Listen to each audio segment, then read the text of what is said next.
dengan spontan mengatakan bahwa seseorang yang sangat kuat telah tiba di Pulau Egghead.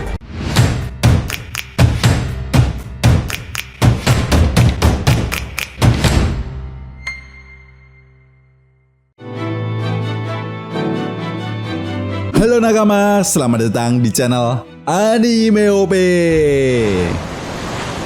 Yes, manga One Piece chapter 1090 benar-benar memberikan sebuah kejutan besar bagi para fan One Piece. Ya, akhirnya kali ini pemerintah dunia dan angkatan laut telah memulai penyerangan mereka terhadap kelompok bajak laut topi jerami beserta aliansinya.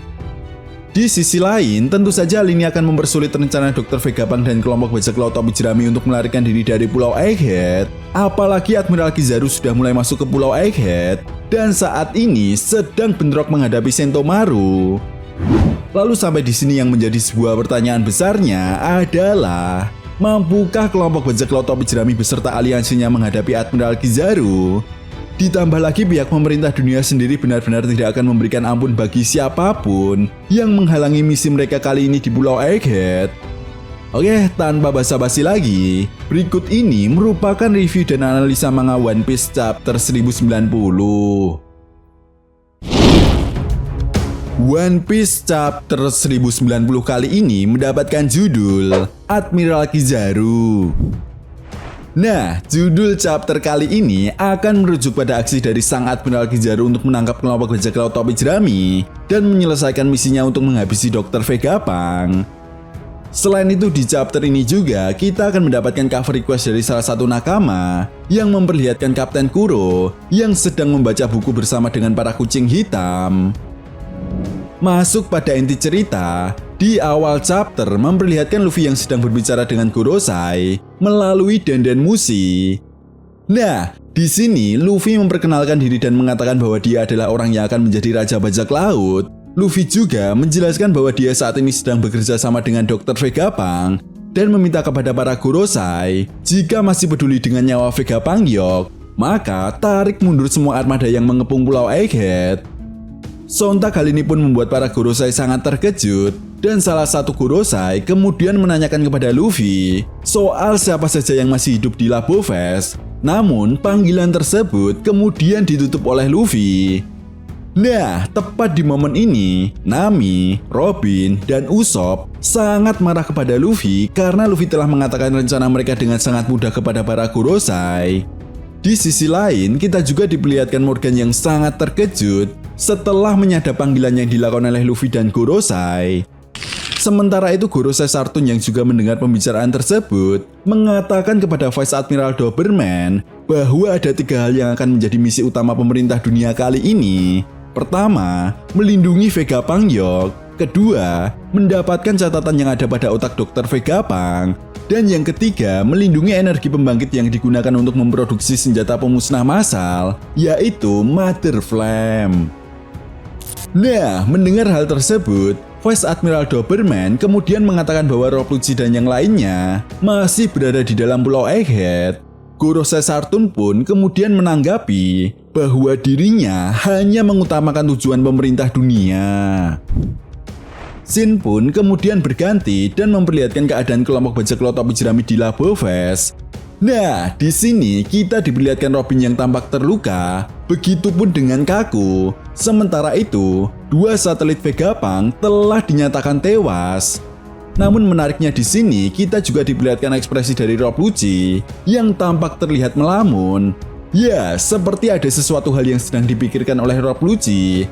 Entah apa itu, namun yang jelas Rob Lucci terlihat bimbang setelah kelompok bajak laut topi jerami mau menerima mereka dan memperlakukan mereka dengan baik. Bahkan para agen pemerintah dunia yang sebelumnya menyerang kelompok bajak laut topi jerami pun masih terlihat baik-baik saja. Mereka tampak menikmati makanan yang diberikan oleh kelompok bajak laut topi jerami. Dan tepat di momen ini juga kita diperlihatkan para Serapim yang sudah berada di dalam sebuah gelembung. Nah, ternyata gelembung ini terbuat dari material yang sama dengan gelembung perisai dari Pacifista Mark III. Selain itu, gelembung tersebut juga sangat efektif untuk melawan pengguna kekuatan buah iblis. Jadi, para Serapim tersebut tidak bisa lolos meskipun gelembung tersebut diserang dengan cara apapun. Selain itu ada sebuah fakta menarik mengenai Serapim Buah Hancock yang telah menjadikan semua anggota kelompok bajak laut topi jerami menjadi batu. Ya, Luffy meminta kepada Serapim Buah Hancock untuk menyelamatkan dan mengembalikan mereka seperti semula. Permintaan Luffy itu pun membuat Serapim Buah Hancock salting dan mau menuruti permintaan Luffy. Bahkan Serapim Buah Hancock merasa bahwa Luffy mencintainya. Mengetahui hal itu pun, Jinbe dan Dr. Vegapunk tertawa dan menyimpulkan bahwa Serapim memiliki kecenderungan yang sama dan dianggap sebagai sebuah informasi yang ditransfer ke faktor keturunan pada saat pembuatan cloningan. Di sisi lain, masalah baru pun muncul ketika Vegapunk Yolk mengatakan bahwa dirinya telah membekukan akses Frontener Dome dengan memasukkan sebuah password. Sontak, hal ini pun membuat Vegapunk Lilith sangat kesal kepadanya. Sementara itu, Nami memperlihatkan logpost kepada Dr. Vegapunk bahwa mereka bisa menuju ke suatu tempat, tetapi rute dari logpost tersebut berbeda-beda dan salah satunya ada di timur laut Pulau Egghead. Dr. Vegapunk kemudian menjawab, timur laut dari Pulau Egghead adalah Pulau Elbaf. Mendengar hal tersebut, sontak membuat Luffy dan Usopp sangat terkejut dan merasa senang. Mereka tidak percaya bahwa akan mengunjungi tempat yang sudah lama mereka impikan dan bertemu dengan para ras raksasa. Nah, tepat di momen ini, Dr. Vegapunk kemudian membuat sebuah rencana baru untuk melarikan diri dari Pulau Egghead menggunakan Vega Force One dan berusaha membuka Frontener Dome dengan cara meretas sistem yang sebelumnya telah diberikan password oleh Vegapunk Yolk.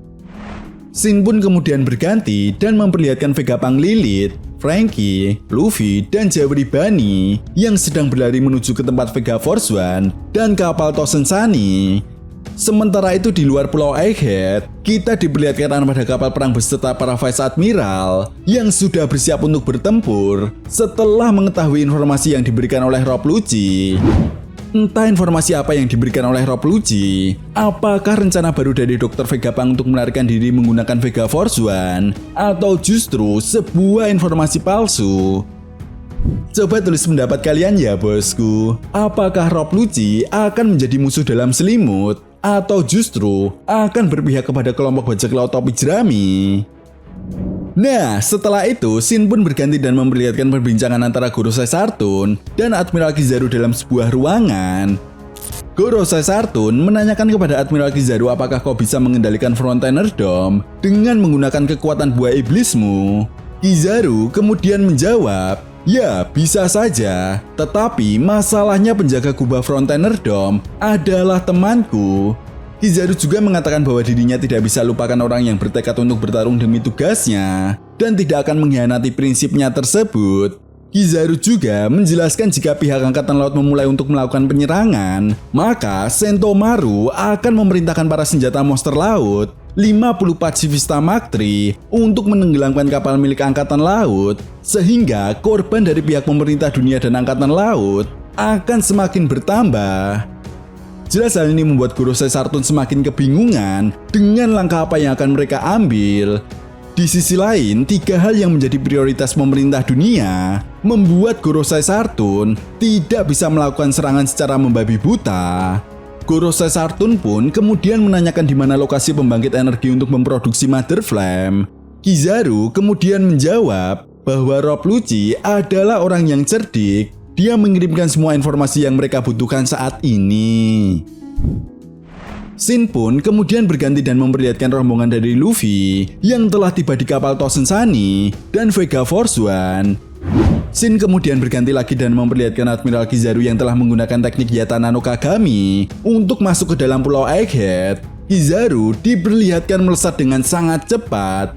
Lalu kemudian di akhir chapter, Sentomaru yang menyadari kedatangan Kizaru pun langsung memerintahkan para Pacifista Mark III untuk memusnahkan semua musuh yang ada di hadapan mereka. Dan di saat yang bersamaan, Kizaru benar-benar sudah tiba di hadapan Sentomaru dan langsung melancarkan serangan ke arah Sentomaru. Di sisi lain, Luffy yang menyadari ada sebuah cahaya dari bawah dengan spontan mengatakan bahwa seseorang yang sangat kuat telah tiba di Pulau Egghead. Ya, tentu saja ini akan menjadi sebuah pertarungan yang sangat dinantikan oleh para fan One Piece. Apakah Luffy akan menghadapi Admiral Kizaru? demi menyelamatkan Sentomaru? Ya, kita tunggu saja jawaban dari Oda Sensei di chapter berikutnya yang akan rilis resmi pada tanggal 4 September 2023. Nah, itu tadi merupakan review dan analisa manga One Piece chapter 1090. Jika kalian punya pendapat lain, silahkan berikan pendapat kalian di kolom komentar. Oke, sampai di sini dulu pembahasan kita kali ini, and see you next time.